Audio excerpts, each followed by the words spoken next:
Smečko pred chvíľou uverejnilo prieskum, ktorý si zaplatilo a podľa ktorého sa má referenda 7. februára zúčastniť 35% oprávnených voličov.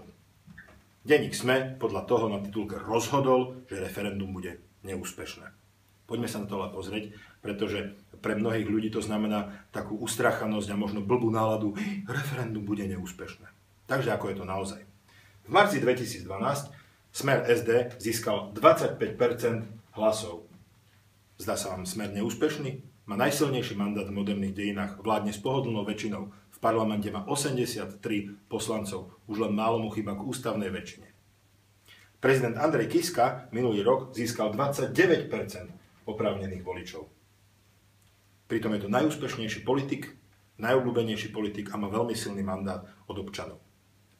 Tiež by som chcel pripomenúť, že to v reálnych číslach, v absolútnych číslach znamená 1,15 milióna ľudí a tu 1,3 milióna ľudí. Tiež by som chcel upozorniť na to, že tak premiér Fico, ako aj prezident Andrej Kiska pôjdu na referendum a vyzývajú ľudí, aby volili. Preto by bolo rozumné, aby voliči Smeru aj voliči prezidenta Andreja Kisku k referendu išli a vyjadrili svoj názor.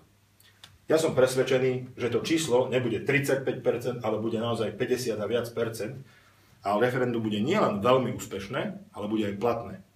Samozrejme, preto môžeme aj niečo urobiť. Ak každý z tých, ktorí sú rozhodnutí referenda sa zúčastniť, zoberie zo sebou ešte jedného človeka, bude s ním hovoriť, presvedčí ho, namotivuje, tak môžeme dosiahnuť účasť až 70%.